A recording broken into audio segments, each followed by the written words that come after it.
आज हम अनुपात विश्लेषण में कार्यकुशलता अनुपात के दूसरे भाग में कुछ अनुपातों का वर्णन करेंगे।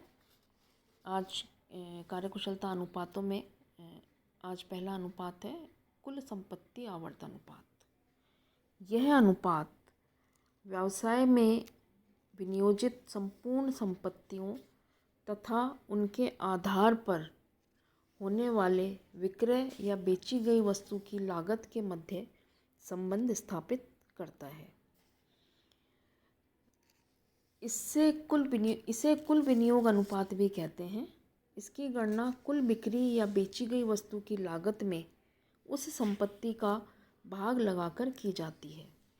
यह अनुपात बतलाता है कि विक्रय कुल संपत्तियों की तुलना में कितनी बार हुआ है। यदि यह आवर्त कम बार हुआ है तो इसका अर्थ यह है कि संस्था के प्रबंधक संस्था में विनियोजित संपत्तियों की तुलना में विक्रय उचित मात्रा में नहीं कर रहे हैं तथा संपत्तियों में अति विनियोग हो गया है। वहीं इस अनुपात के अधिक होने का तात्पर्य यह है कि संस्था अपनी संपत्तियों का प्रभावशाली तरीके से उपयोग कर रही है। लेकिन यदि यह अनुपात बहुत अधिक हो जाए तो इसका यह अर्थ है कि संस्था द्वारा किए जाने वाले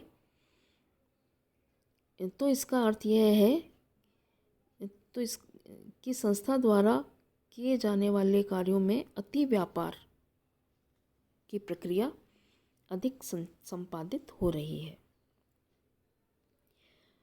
दूसरा अनुपात है स्थायी संपत्ति आवर्त अनुपात। यह अनुपात स्थायी संपत्तियों जिसमें से हास को घटा दिया जाता है उसका शुद्ध विक्रय या बेचे गए माल की लागत के बीच संबंध प्रकट करता है।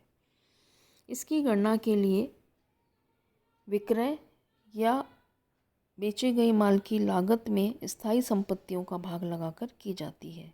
यह अनुपात स्थायी संपत्तियों के कुशल तथा लाभदायक प्रयोग का सूचक होता है।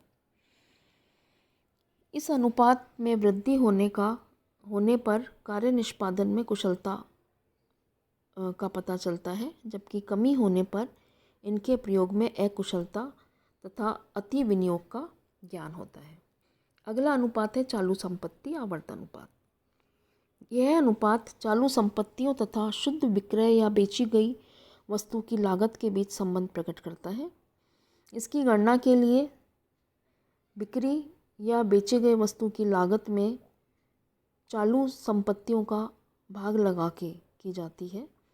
यह अनुपात चालू संपत्तियों की कार्यशीलता तथा कार्यशील पूंजी की क्षमता पर प्रभाव डालता है। इस अनुपात के आधार पर चालू संपत्तियों की कुशलता या उनमें अति विनियोग या कम विनियोग की जानकारी प्राप्त होती है। अगला अनुपात है कार्यशील पूंजी आवर्त अनुपात।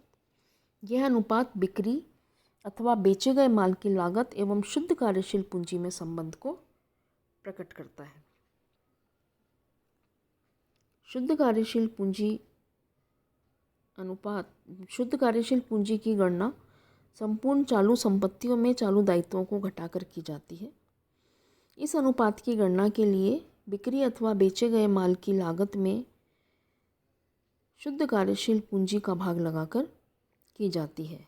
इस अनुपात से इस तथ्य की जानकारी मिलती है कि संस्था ने अपने कार्यशील पूंजी का उपयोग कितनी क्षमता के साथ किया है। इसलिए इस अनुपात की अधिकता कार्यशील पूंजी की उत्तम प्रबंध कुशलता का प्रतीक मानी जाती है। इसके विपरीत इस अनुपात का कम होना कम व्यापार को दर्शाता है, अर्थात कोषों का उपयोग कुशलतापूर्वक नहीं हो रहा है, इस बात को दर्शाता है। अगला अनुपात है पूंजी आवर्त अनुपात। यह अनुपात विनियोजित पूंजी तथा बिक्री या विक्रीत माल की लागत के मध्य संबंध को प्रकट करता है। इस अनुपात की गणना में विनियोजित पूंजी का निर्धारण उसी प्रकार किया जाता है जैसे विनियोगों पर प्रत्याय की गणना में किया जाता है, अर्थात कुल संपत्तियों में से चालू दायित्वों को घटा दिया जाता है या अंशधारियों के कोषों में दीर्घकालीन ऋणों को जोड़ दिया जाता है।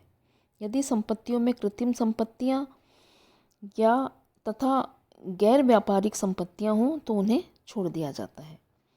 यह अनुपात विनियोजित पूंजी के प्रयोग में कुशलता का मापक है।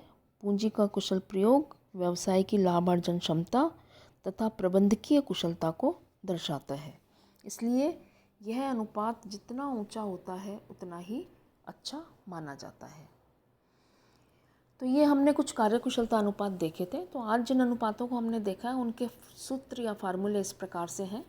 कुल संपत्ति आवर्त अनुपात का फार्मूला है total asset turnover ratio equal to net sales और cost of goods sold divided by total assets. स्थायी संपत्ति आवर्त का फार्मूला है fixed asset turnover ratio equals to sales और cost of goods sold divided by fixed asset, जिसमें से depreciation को घटाया जाएगा। करंट असेट टर्नओवर रेशो का फार्मूला है current asset turnover ratio equals to sales और cost of goods sold divided by current assets. इसी प्रकार कार्यशील पूंजी आवर्त अनुपात का फार्मूला है working capital turnover ratio equals to sales और cost of goods sold divided by net working capital. और आखिरी अनुपात पूंजी आवर्त अनुपात का फार्मूला है capital turnover ratio equal to sales और cost of goods sold divided by capital employed. तो ये हमने कुछ अनुपात पढ़े जो कार्यकुशलता अनुपात की श्रेणी के अंदर रखे गए हैं। बाकी अनुपात हम अगले व्याख्यान में देखेंगे। धन्यवाद।